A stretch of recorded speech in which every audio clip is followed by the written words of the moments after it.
2022 में 10 gram gold की value लगभग 52,000 रुपीस थी, जो कि आज डबल हो चुकी है। पिछले 4 महीने में गोल्ड 30% के करीब बढ़ा है।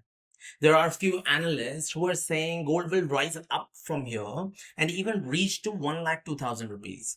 लेकिन दूसरी तरफ कुछ एनालिस्ट ये भी कह रहे हैं कि गोल्ड 40% तक क्रैश हो सकता है। तो अब क्वेश्चन ये है कि गोल्ड का बुल रन और तेजी पकड़ने वाला है या फिर क्रैश होने वाला है, और आपको इस सिनेरियो में क्या करना चाहिए।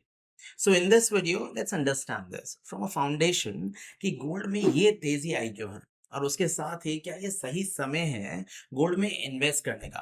तो चलिए समझते हैं। गोल्ड हमेशा से इन्वेस्टर्स के लिए एक सेफ हेवन रहा है।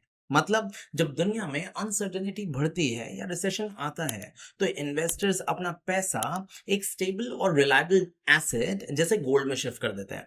कुछ ऐसा ही कैटेगोरिकली 2008 से 2012 के बीच में हुआ था, when one of the biggest recession struck to the world, जिसके दौरान गोल्ड के रेट्स 100% से ज्यादा जंप कर गए थे। इसको इस चार्ट से समझते हैं।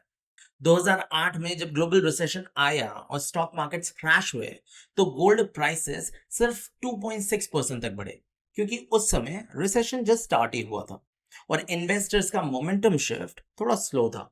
2009 में जैसे इकोनॉमी में फियर स्टैब्लिश हो गया, जिसको प्रोटेक्ट करने के लिए यूएस ने भी रेट कट किए, और जिस वजह से डॉलर वीक हो गया, इन्वेस्टर्स ने अपना कैपिटल अग्रेसिवली गोल्ड में शिफ्ट किया उसकी वैल्यू को स्टेबलाइज करने के लिए। As a result gold hiked by 12.8%। 2010 से 2011 तक गोल्ड 50% तक जंप कर गया due to uncertainty and slow economic recovery. इसमें यूरोजोन क्राइसिस ने भी एक मेजर रोल प्ले किया। दोस्तों, अगर आपको यूरोजोन क्राइसिस के बारे में जानना है तो let me know in the comments. I will make a separate video on it.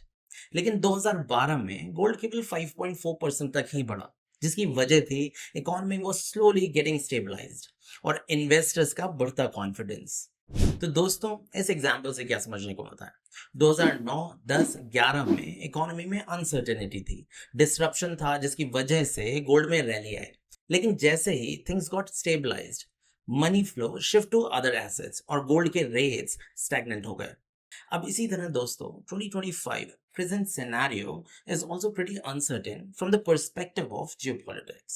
एक तरफ रशिया यूक्रेन वॉर चल रही है, तो दूसरी तरफ मिडिल ईस्ट में भी कॉन्फ्लिक्ट्स इंटेंस हैं, और ऊपर से ट्रम्प की टैरिफ पॉलिसीज ने दुनिया भर में एक रिपल इफेक्ट क्रिएट कर दिया है। हालांकि अब वो थोड़ा कूल डाउन है, लेकिन डर अभी भी बना हुआ है।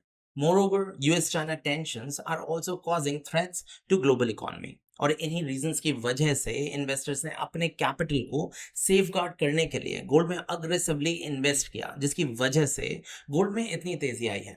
Now this brings us to our next segment, जिसमें हम डिस्कस करेंगे कि क्या ये एक सही टाइम है गोल्ड में इन्वेस्ट करने का।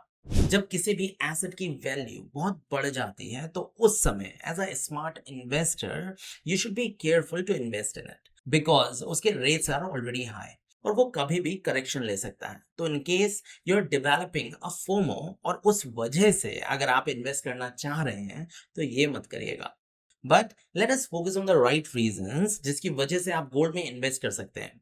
पहला, गोल्ड ने 2011 से 2025 के बीच में 13% की एनुअल ग्रोथ से रिटर्न दिया है, और निफ्टी 50 ने इसी 24 साल के पीरियड में उसे थोड़ा ज्यादा 14% का रिटर्न दिया है, जो कि स्टैब्लिश करता है कि gold is a high returning asset. दूसरा, इक्विटी के ऑपोजिट गोल्ड इकोनॉमिक टर्बुलेंस में हाई डिमांड में हो जाता है, जैसे कि इस समय है। तीसरा, गोल्ड को आसानी से लिक्विडेट किया जा सकता है, मतलब बेचा जा सकता है, specially compare to other asset classes like real estate. चौथा रीजन है, अगर एक इंडियन कॉन्टेक्स्ट से देखें तो ये एक सिक्योरिटी और इन्वेस्टमेंट के साथ हमारे कस्टम्स और ट्रेडिशंस में भी काफी इमोशनल रोल प्ले करता है। लेकिन दोस्तों, गोल्ड की कुछ लिमिटेशंस भी हैं, जैसे स्टोरेज और सिक्योरिटी कॉस्ट। जब आप फिजिकल गोल्ड खरीदते हो तो उसको सेफ रखना पड़ता है, लॉकर चार्जेस, इंश्योरेंस का खर्चा होता है, थेफ्ट का रिस्क भी होता है। No regular income. गोल्ड एक स्ट्रॉन्ग कमोडिटी है, लेकिन गोल्ड से रेगुलर इनकम नहीं मिलती। बॉन्ड्स फिक्स्ड इनकम देते हैं, इक्विटी डिविडेंड देती है, और रियल एस्टेट रेंट जनरेट करते हैं। Price volatility. Gold safe asset है, लेकिन इसका मतलब ये नहीं है कि इसका प्राइस हमेशा ही ऊपर जाता है। शॉर्ट टर्म में गोल्ड के प्राइसेस में भी अच्छी खासी वॉलेटिलिटी आ सकती है। इंपोर्ट डिपेंडेंस, भारत अपना ज्यादातर गोल्ड इंपोर्ट करता है। अगर गवर्नमेंट इंपोर्ट ड्यूटीज हटा दे या ग्लोबल सप्लाई चेन इश्यूज आए तो डोमेस्टिक गोल्ड प्राइसेस में वॉलेटिलिटी आ सकती है। तो दोस्तों ये थे कुछ रीजंस जिनको आप कंसिडर कर सकते हैं while taking your investment decision. इसके साथ ही एक क्विक इन्फॉर्मेशन ये भी है कि अगर आप गोल्ड को इन्वेस्टमेंट पर्पस के लिए खरीद रहे हैं तो you should always buy it in the form of bricks and points, क्योंकि ज्वेलरी में एक तो आप मेकिंग चार्जेस देंगे और दूसरा डिजाइनिंग में कुछ ग्राम भी लूज करेंगे, जो कि आपके लिए एक लॉस हो सकता है। दूसरा इंपॉर्टेंट फैक्टर है BIS हॉलमार्क सर्टिफिकेट। आपको हमेशा BIS हॉलमार्क सर्टिफाइड गोल्ड खरीदना चाहिए। हॉलमार्क सर्टिफिकेशन के अलग से कोई चार्जेस नहीं होते, लेकिन प्योरिटी एश्योर्ड होती है। Now I would conclude this video by saying gold is a solid investment and so do the other asset classes. लेकिन कोई भी इन्वेस्टमेंट करने से पहले अपने गोल्स को प्रॉपरली समझ के ही अपने पैसे को लगाइए। तो दोस्तों, आप गोल्ड के बारे में क्या सोचते हैं और आपके इन्वेस्टमेंट गोल्स क्या हैं? मेरे को कमेंट करके बताइए। दोस्तों, ऐसे वीडियोस बनाने में काफ़ी मेहनत लगती है, तो प्लीज़ इस वीडियो को अधिक से अधिक शेयर करिए and please do like and subscribe this channel. मिलते हैं अगले वीडियो में विद मोर वैल्यूएबल इन्फॉर्मेशन। तब तक के लिए नमस्कार।